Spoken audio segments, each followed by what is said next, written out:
Hello friends, मैं अंकित और आप देख रहे हैं एसएस हैप्पी लर्निंग्स। तो आज मैं एक प्रॉफिट लॉस टॉपिक से क्वेश्चन लेके आया हूँ। इसकी लेवल डिफिकल्ट है और इसमें तीन कॉन्सेप्ट मेनली यूज होंगे। अपना फ्रैक्शन, कि हम कहाँ पे परसेंटेज को फ्रैक्शन के फॉर्म में यूज करेंगे, कहाँ पे डेसिमल में यूज करेंगे, प्रॉफिट लॉस का कुछ फॉर्मुलाज यूज होगा और स्पेशल इक्वेशन का एक वेरी इंपॉर्टेंट कॉन्सेप्ट यूज होगा। तो सबसे पहले देख लेते हैं कि फ्रैक्शन का यूज कहाँ पे कर सकते हैं हम लोग। तो जैसे कि ये क्वेश्चन है हमारा, इस क्वेश्चन में हमको दिया हुआ है 58.33। ठीक है, तो अगर इसको मैं देखा जाए तो इसको परसेंटेज से मैं इसको 0.5833 लिख सकता हूँ, या फिर मैं इसको लिख सकता हूँ 7/12। तो इसके लिए रिकमेंड किया जाता है कि हमको फ्रैक्शंस का वैल्यू पता होना चाहिए। जैसे 1/2 इज 50%, 1/3 इज 33.33%। सो लाइकवाइज ऐसे कुछ इंपॉर्टेंट फ्रैक्शंस होते हैं जिसकी वैल्यू पता होनी चाहिए, तो उसका यूज बहुत अच्छे से हम कर सकते हैं। तो एक ये चीज हो गया, तो ये हम वैल्यू यूज करेंगे क्वेश्चन में। Second concept is profit and loss का। प्रॉफिट एंड लॉस का हमको बेसिक्स पता होना चाहिए कि हमारा selling price is equal to cost price plus profit. Okay, then अगर लॉस होता है तो क्या हो जाएगा, cost price is equal to selling price plus loss. इसको बेसिकली समझते हैं कि मुझे प्रॉफिट कब होगा, जब मैं किसी चीज को जितना में मैंने खरीदा है उससे ज्यादा मैं बेचूंगा। अगर मैंने किसी चीज को 100 रुपए में खरीदी है और उसको मैं अगर 120 रुपए में बेचूंगा, तभी मुझे प्रॉफिट होगा ना, 20 रुपए का।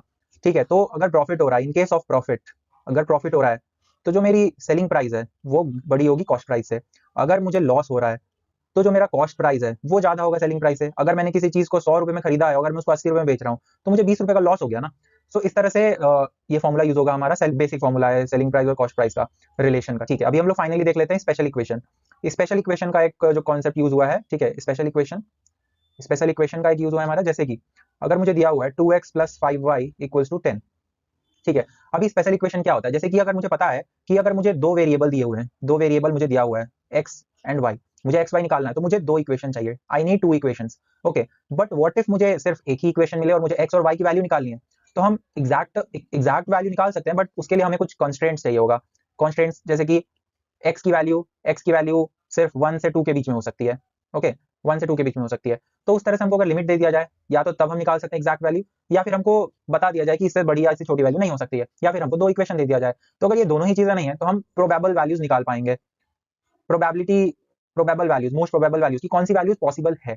ओके, तो इसमें देख लेते हैं। अगर मुझे 2x plus 5y equals to 10 है, तो सबसे पहले हम क्या करेंगे, एक एक वैल्यू निकालेंगे एक्स और वाई का। तो जैसे मुझे क्लियरली दिख रहा है कि जो 10 है वो 2 से डिवाइड होता है, 5 से भी होता है। ठीक है, तो हम x को 0 पुट करके देख लेते हैं। अगर x को मैंने 0 दिया है, अभी जो मैंने एग्जांपल लिया उसमें x और y की कुछ भी वैल्यू हो सकती है, कोई इसमें कंस्ट्रेंट नहीं है, तो इसमें मल्टीपल वैल्यूज पॉसिबल है।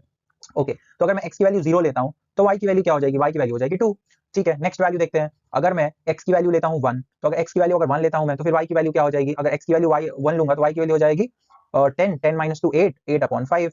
सिंस अभी मैंने कुछ भी वैल्यू एक्सेप्ट कर रहा हूं, मैं फ्रैक्शन हो चाहे डेसिमल फ्रैक्शन हो और इंटीजर, तो इसलिए मैंने 8/5 को एक्सेप्ट किया। अगर यहाँ पे मैं बोल दूं कि y, x and y belongs to integer, then हम लोग ये सोल्यूशन को नहीं लेंगे। तो हमारे पास में फिर अगला ऑप्शन क्या हो जाता है, हम y को 0 डाल देते हैं। अगर y को मैंने 0 डाला तो x की वैल्यू हो जाएगी 5। तो यहाँ से मुझे दो सोल्यूशन मिल रहा है, या तो x, y जो है वो 0,2 हो सकता है और 5,0 हो सकता है। तो इस तरह से दो वैल्यूज पॉसिबल हो सकती है। ठीक है, तो इस तरह से हम इस क्वेश्चन में स्पेशल इक्वेशंस का यूज करेंगे। और कई बार ऑप्शंस भी हम देख सकते हैं, जैसे कि अगर मैं देखूं, खैर इसमें तो छोटी वैल्यू ली है मैंने, एक बड़ी वैल्यू लेके हम इसमें चेक कर लेते हैं कि कैसे ऑप्शंस, इसमें एक पैटर्न बनता है, वो पैटर्न को ऑब्जर्व करते हैं। ठीक है, तो पिछले बार मैंने छोटी वैल्यू ली थी, इस बार हम 100 ले लेते हैं। ओके, तो अगर हम 100 लेते हैं तो हम देखेंगे कि इसको अगर मैंने 0 लिया तो जो y है वो 20 आ जाएगा। नेक्स्ट वैल्यू अगर मैं कौन सी लूं, मैं मान लेता हूं इस बार कि x और y जो है वो इंटीजर है। ओके, इस बार मैंने इंटीजर मान लिया है उसको। ठीक है, तो अगर x की वैल्यू 0 है तो y की वैल्यू 20 हो जाएगी। अगली वैल्यू मैं कौन सी लूं जो मेरा इंटीजर बनेगा। ठीक है, तो अगर मैं x की वैल्यू 1 लेता हूं तो यहाँ पे 98/5 आ जाएगा। सो ये सॉल्यूशन पॉसिबल नहीं है। अगर मैं यहाँ पे 2 लेता हूँ, देन अगेन तो मुझे ऐसी वैल्यू लेनी है जो y से डिवाइड हो पाए, 5 से डिवाइड हो पाए। ओके, तो इसमें मैं कौन सी वैल्यू ले सकता हूँ, चलो 5 ले लेते हैं। अगर मैंने 5 लिया तो यहाँ पे क्या हो जाएगा, 100 माइनस 10, 90, 90/5, 90/5 कर लेंगे तो यहाँ पे अपना आ जाएगा 18। ओके, तो इस तरह से अगर हम देखें तो नेक्स्ट वैल्यू क्या ले सकते हैं, हम 10 ले सकते हैं। 10 लिया तो यहाँ पे आ जाएगा 16, यहाँ पे अगर 15 लिया तो यहाँ पे आ जाएगा 14। तो इस तरह से चलता जाएगा। तो एक चीज ऑब्जर्व करेंगे हम, ये सोल्यूशन तो हमारा था नहीं, ये किससे बढ़ रहा है, +5 से बढ़ रहा है। +5 से बढ़ते जा रहा है हमारा, और इधर साइड में जो है वो -2 होते जा रहा है, -2 होते जा रहा है। ठीक है, और एक और चीज क्या नोटिस कर सकते हैं हम, कि जो हमारा जो x का वैल्यू है वो 5 का मल्टीपल है, मल्टीपल ऑफ 5।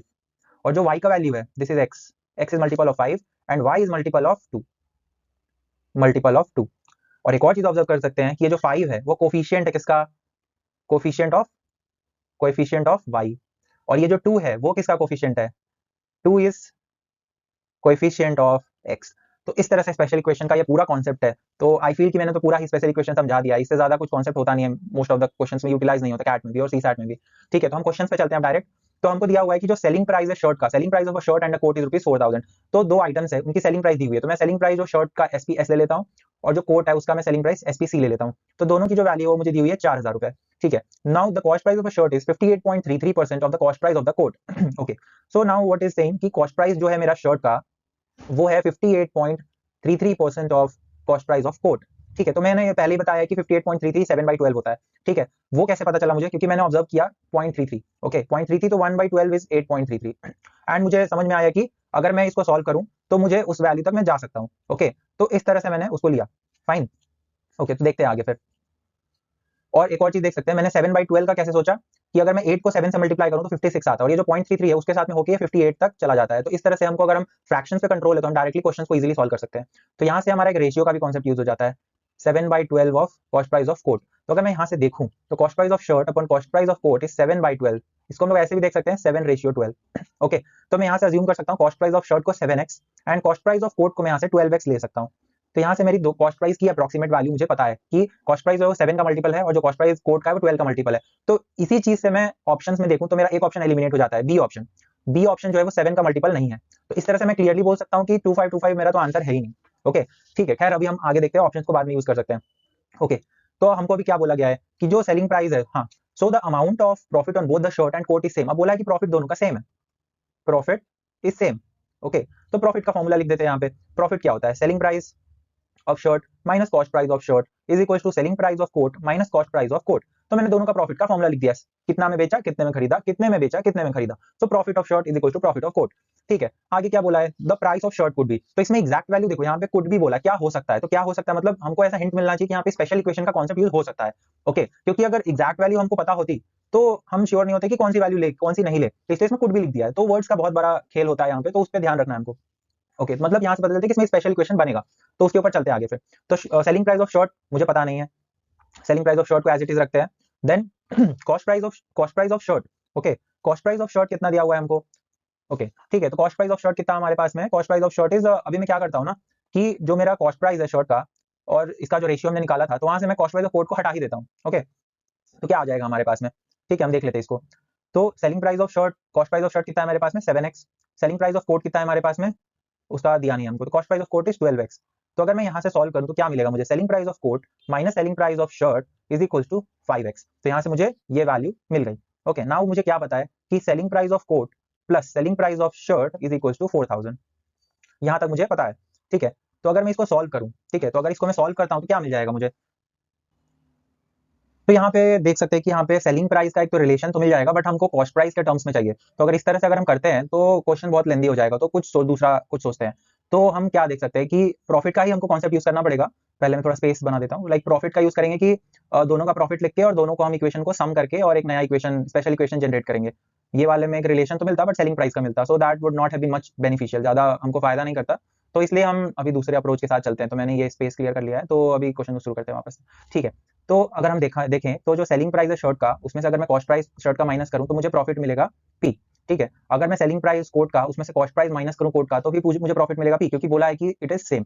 ठीक है, अभी मैं अगर दोनों इक्वेशन को ऐड कर देता हूं, ठीक है, तो selling price of shirt plus selling price of coat minus cost price of shirt minus cost price of coat is equal to 2P।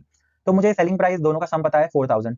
Okay, and मुझे कॉस्ट प्राइस, सिंस मुझे कॉस्ट प्राइस ऑफ शर्ट निकालना है, तो यहाँ पे मैं cost price of shirt रहने दूंगा और कॉस्ट प्राइस ऑफ कोट को मैं ये वाले जो मैंने निकाला था यहाँ पे रेशियो, उससे मैं रिप्लेस कर दूंगा। तो कॉस्ट प्राइस ऑफ कोट को क्या लिख सकता हूँ मैं, 12/7 of cost price of shirt is equal to 2P। तो यहाँ से मेरा एक रिलेशन मिल रहा है जो कि मेरा होगा स्पेशल इक्वेशन। तो अगर मैं इसको सॉल्व करूँ तो क्या हो जाएगा, 19 cost price of shirt upon 7 is equals to twice of profit minus 4000। तो अगर मैं इस इक्वेशन को रीअरेंज करूं और 7 को बोथ साइड में मल्टीप्लाई कर दूं तो क्या मिल जाएगा मुझे, 2P into 7 plus 19 cost price of shirt is equal to 28,000। Okay, इसको अगर प्रॉपरली लिखा जाए तो ये हो जाएगा 14P plus 19 cost price of shirt is equal to 28,000। तो ये इक्वेशन मेरा बन गया स्पेशल इक्वेशन। ठीक है, तो अगर अभी इस स्पेशल इक्वेशन को सॉल्व करना है मुझे, सॉल्व करने के लिए थोड़ा इसमें हिट एंड ट्रायल करना पड़ता है। पहला हमको टर्म फाइंड करना पड़ेगा, बाकी फिर अपने आप आ जाता है। तो 14P plus 19 cost price of shirt is equal to 28,000। ठीक है, तो हम ये इक्वेशन बनाने का डायरेक्ट ऑप्शन से चेक कर सकते हैं कि कौन सा आंसर हो सकता है। ठीक है, तो वो डायरेक्ट कर सकते हैं। खैर स्टिल एक बार हम हिट एंड ट्रायल कर लेते हैं। हिट एंड ट्रायल से तो अगर देखा जाए तो 14 से 28 कैंसिल होता है। ओके, तो हम कुछ ऐसा कॉस्ट प्राइस यहाँ पे लेते हैं, मान लेते 0 ले लिया हमने, ओके 0 ले लिया तो ये हो जाएगा कितना टाइम्स में कैंसिल होगा, 14 से 28,000, तो 14 से 2 टाइम्स में 28 होता है तो 2000 हो गया। ओके तो प्रॉफिट अगर कॉस्ट प्राइस 0 है तब जाके 2000 प्रॉफिट होगा। ठीक है, और जैसा मैंने पहले कॉन्सेप्ट में बताया था कि जो हमारा कॉस्ट प्राइस है वो किससे चेंज होगा, 14 से, तो इसकी नेक्स्ट वैल्यू 14 सेटिस्फाई करेगी, नेक्स्ट वैल्यू 28 करेगी, तो ये 14 का मल्टीपल चलता जाएगा और ये हमारा 19 से कम होता जाएगा, -19 इस डायरेक्शन में चलता जाएगा। तो हमको इससे ही पता चल रहा है कि जो मेरा कॉस्ट प्राइस है वो किसका मल्टीपल होना चाहिए, multiple of 14, multiple of 14। Okay तो अब यहाँ से हम डायरेक्ट ऑप्शन देख सकते हैं। तो अगर मैं देखूं 2100, तो 2100 को अगर मैं 14 से डिवाइड करूं तो ये प्रॉपर होता है, 7 2 टाइम्स जाता है और ये 300 और ये 2 से फिर 150 से हो जाएगा। ठीक है, ये हो गया, मतलब हमारा A option is a possibility. ठीक है, अब बी ऑप्शन देखते हैं, 2525, ये तो हमने पहले ही रिजेक्ट कर दिया था, प्लस इसके एंड में 5 है, मतलब ये 2 से होगा नहीं, so this is not our answer. Next is 2499, ये भी सेम केस में है, ये भी 2 से डिवाइड नहीं होगा, तो प्रॉपर्ली ये डिविजिबल नहीं है, so that's why it is not our answer.